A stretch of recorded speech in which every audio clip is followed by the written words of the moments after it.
Here is the final exam question.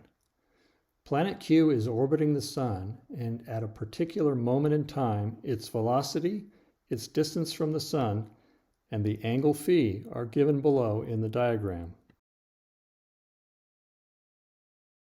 Note that the orientation of the major axis is unknown, so we don't know the value of theta. In other words, you can't assume that the reference direction is still a horizontal ray extending from the Sun to the right.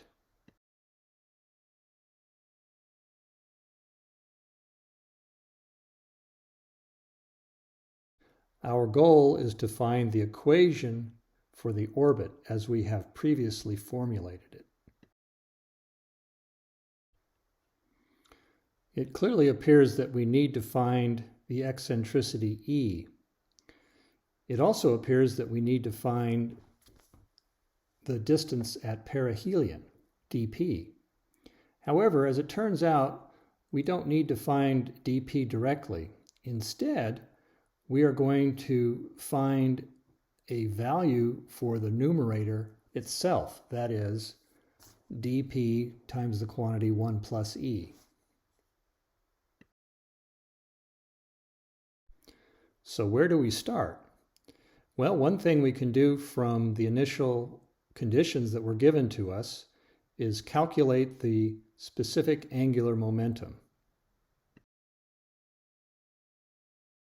And here it is. I've just taken the general formula for specific angular momentum and plugged in the initial conditions as given to us. We find out that the specific angular momentum of planet Q is 8.433 astronomical units squared per year. From there, it is a simple matter to calculate r sub q, that is to say, the radius of the dv d theta circle for planet Q. It is simply the quantity g times m divided by h sub q.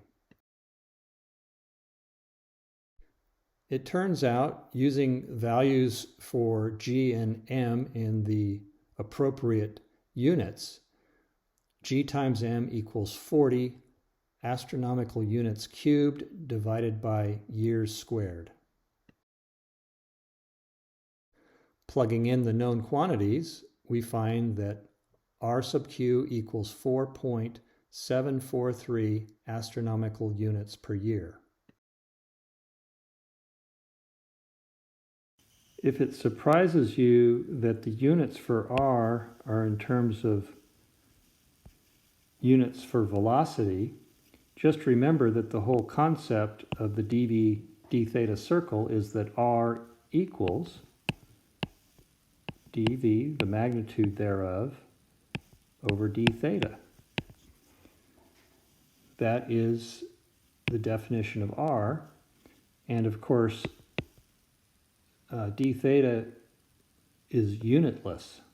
So we're left with simply a velocity vector in the numerator, and the magnitude of that is going to be in units of velocity, in this case, astronomical units per year.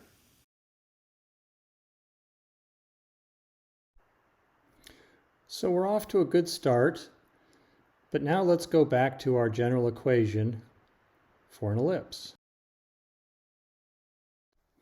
I suggested a moment earlier that a key step in our solution is to find an expression for the numerator. So let's do that next. Thinking about our equation here, we previously saw that the numerator is often expressed in a different form in geometry textbooks. It's often written as a times the quantity 1 minus e squared. And we showed why the two are equivalent, but let's just review.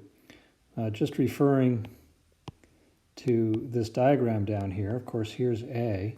So just by inspection, one can see that dp equals a minus ae.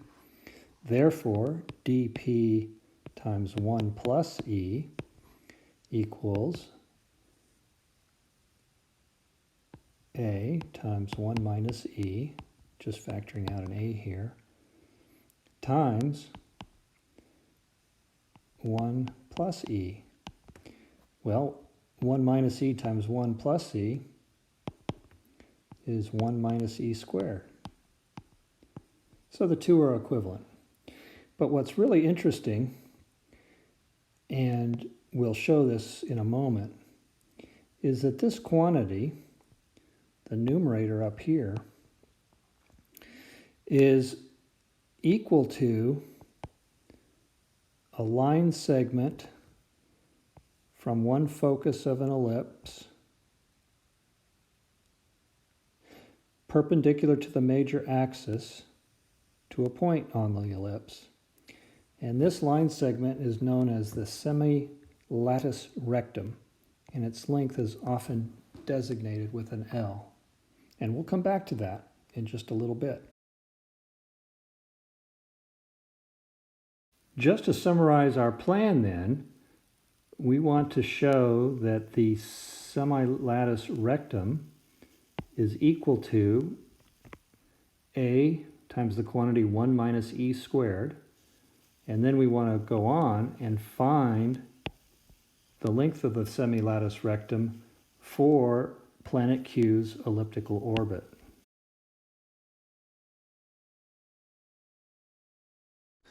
A line perpendicular to the major axis that connects one focus to a point P on an ellipse is called the semi-lattice rectum, and its length is typically designated L. This length, added to the length of a line segment connecting the same point to the other focus, equals 2a in accordance with the fundamental properties of ellipses. Now let's say this ellipse represents the orbital path of planet Q. If we picture Q at point P, its angle of azimuth is obviously 90 degrees because the displacement vector from the Sun, which lies along the semi-lattice rectum, is perpendicular to the major axis, which, when extended out to the right, continues to serve as our reference direction. We can draw a velocity vector for planet Q at point P, and of course we would label it v90. Note that the scale is not important now. Imagine that this velocity vector lies in the plane of a large flat mirror which is perpendicular to the plane of the orbit. In that case, due to a property of ellipses and their tangents, photons from the Sun striking the mirror at point P would be reflected towards the other focus.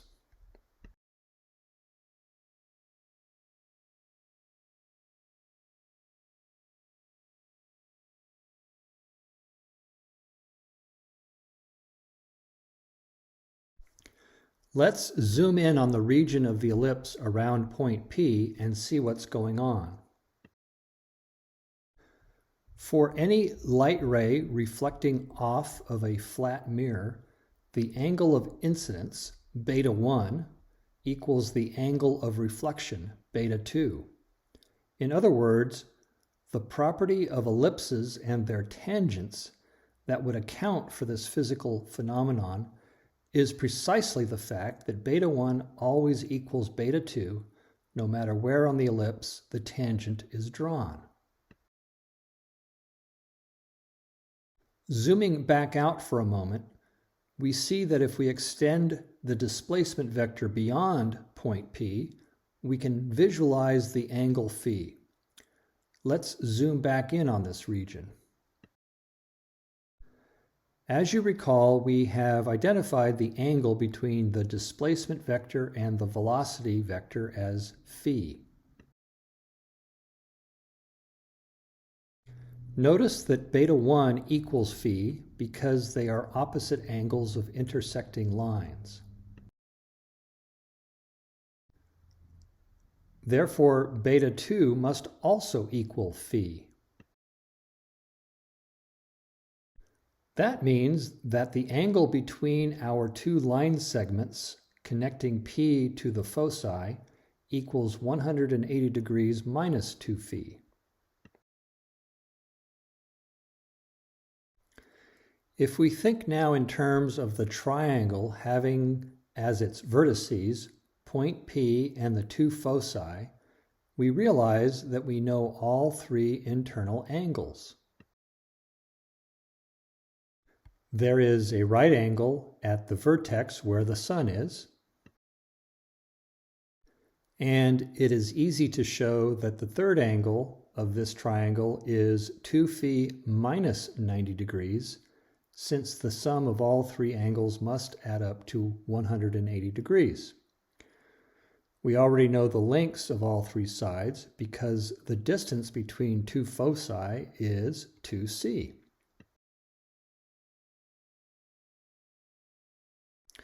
For our purposes, we will substitute 2AE for the length of the third side, where E, the eccentricity by definition, equals C divided by A. Now we use the Pythagorean theorem to define the lengths of the other two sides, shown in red and green, in terms of A and E also, instead of in terms of A and L. Let's go through the algebra briefly. The square of the hypotenuse is equal to the sum of the squares of the other two sides. We expand both sides of the equation.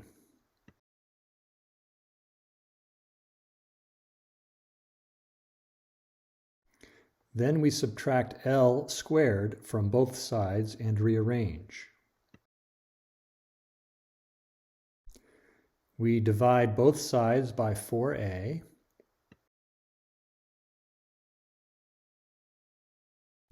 And we see that L equals A times the quantity 1 minus E squared.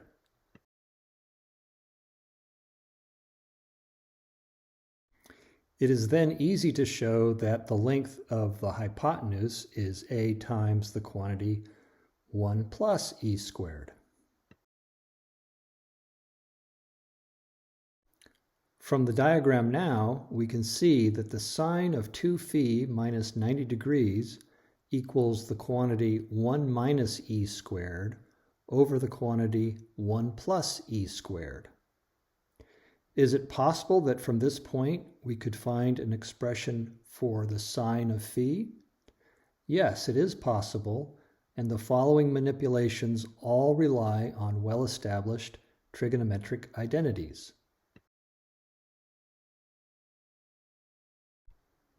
So here is our starting point, and I'm going to show you a series of steps that all depend on trigonometric identities, and so I will show you these steps without further comment.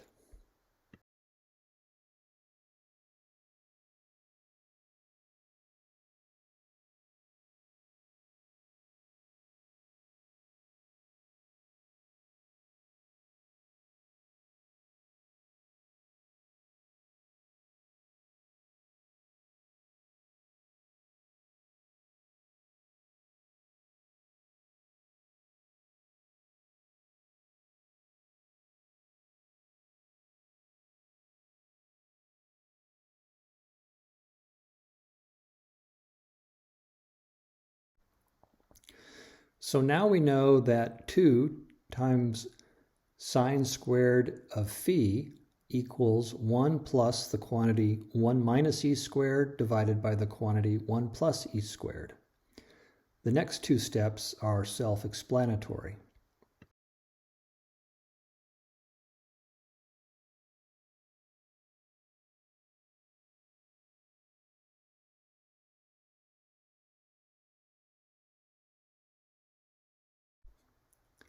So now we have shown that sine phi equals 1 over the square root of the quantity 1 plus E squared. Now that we have an expression for sine phi, we can write down the equation for planet Q's specific angular momentum at point P. It immediately raises the following question. Can we now find an expression for V90? Yes, we can, by referring back to our dv d theta circle. Even though we don't know the exact position of P2 in this diagram, we can choose an arbitrary P2 so that we can easily see the value for V90 by referring to the diagram. Based on the Pythagorean theorem, it must be the case that the magnitude of V90 equals R times the square root of the quantity 1 plus E squared. Substituting this expression for V90 into the equation for the specific angular momentum of planet Q at point P, we obtain a simple equation for H.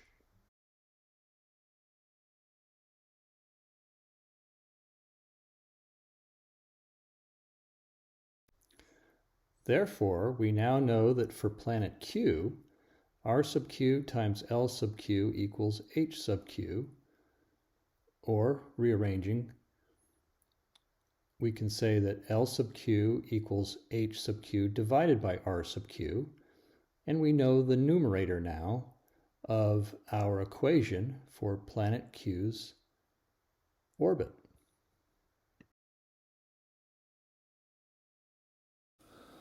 So now we know the numerator of our equation for planet Q's orbit, and we were given as part of our set of initial conditions a particular d sub theta. Let me write that in. It was 1.28 astronomical units. And at that same angle of azimuth, we were given the initial velocity, and the magnitude of that velocity was 7.321 astronomical units per year. Wouldn't it be nice if we could find an expression for that velocity as a function of theta and E? As you can see, then we would have two equations and two unknowns, because right here we still don't know the eccentricity, and we don't know the angle of azimuth at the point in time of our initial conditions. And if we have a second equation with those same two unknowns, perhaps we could find our solution. And it's not as hard as you might think. We simply go back to our dv d theta circle. So here's a generic version of our dv d theta circle, which you have already seen before, but let's simplify it just a bit. So here's any v sub theta, and we can say that the magnitude of v sub theta squared, based on the Pythagorean theorem, is going to be r squared sine squared theta plus the quantity r cosine theta plus E times R squared. Well, when we expand this term, let's just keep track of everything. R squared sine squared theta plus this expanded is going to be r squared cosine squared theta plus 2r squared e cosine theta plus e squared r squared. And so we can factor out an r squared from each of these terms, and we're going to be left with a sine squared plus a cosine squared, and that's just 1, plus 2e cosine theta plus e squared. So this is a formula for any for the magnitude of any velocity vector. And we're going to take this equation and set it side by side with the previous equation that we found. But, of course, let's write it this way. It's the magnitude of the velocity sub theta equals r times the square root of 1 plus 2e cosine theta plus e squared. So here are our two equations. And just to review, we were given this as an initial condition and this as an initial condition, and we were able to figure out what h sub q is and r sub q is. So we know all of those, and that leaves us with e and cosine theta. So once again, two equations, two unknowns. We can solve that. I'm not going to try to do it by hand. This is where the graphing calculator comes in very handy. First, we are going to plug in all of our known values.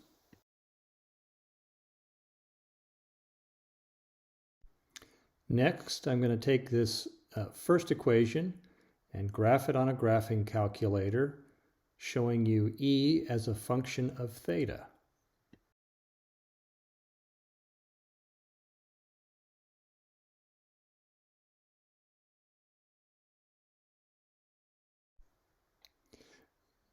Next, I'm going to take the second equation and do the same thing.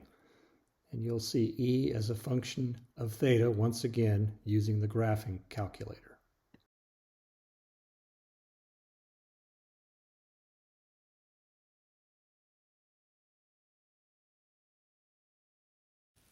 So here we are.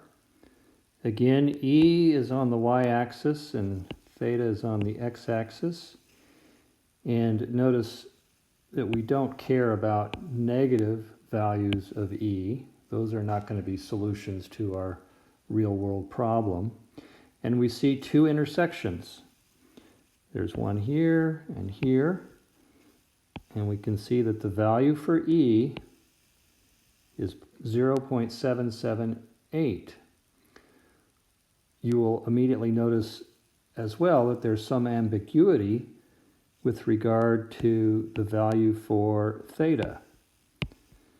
But if you think about it for a moment, that kind of makes sense because of the symmetry of an elliptical orbit around the major axis. It stands to reason that there would be two values for theta that would both fit for our set of initial conditions.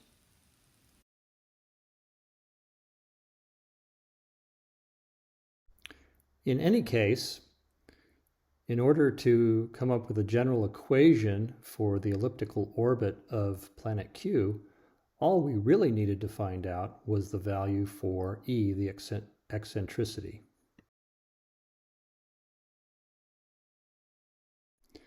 So let's just review what we did briefly. First of all, we showed that in the general equation for an ellipse, the numerator is equal to the length of the semi-lattice rectum.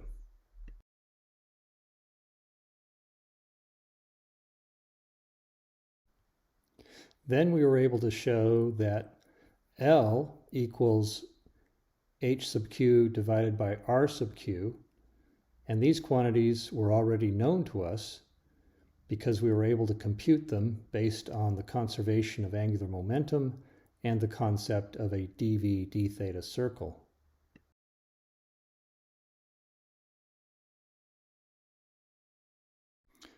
Finding a value for E was a little more challenging. First, we had to find a second equation, namely an equation for velocity as a function of E and theta. Once we had those two equations, we could plug in our initial values for D and for the velocity and solve for E.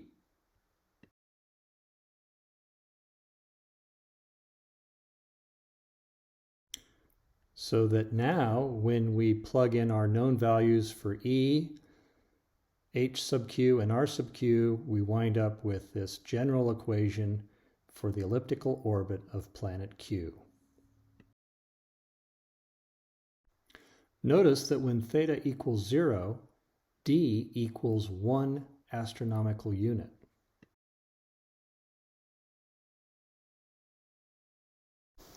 For those of you who are curious to know how I chose this orbit, I began with a value for d sub p of 1 astronomical unit. I then determined the magnitude of the velocity for a hypothetical planet orbiting the Sun in a circular orbit with a radius of 1 astronomical unit. I then increased that magnitude by 1/3 to come up with the magnitude of Vmax for planet Q. We have done this little maneuver before. If we call the velocity for the circular orbit vref, then Vmax in this case equals the quantity 1 plus 1/3 times vref. Whereas in more general terms, when we make a little increase like this, we would say that Vmax equals the quantity 1 plus delta times vref. In this context, we later showed that the eccentricity of an elliptical orbit, E, equals 2 delta plus delta squared. Substituting 1/3 for delta, we find that the eccentricity for the orbit of planet Q is 0.778, just as we found working in the other direction from the initial conditions that were given in the final exam.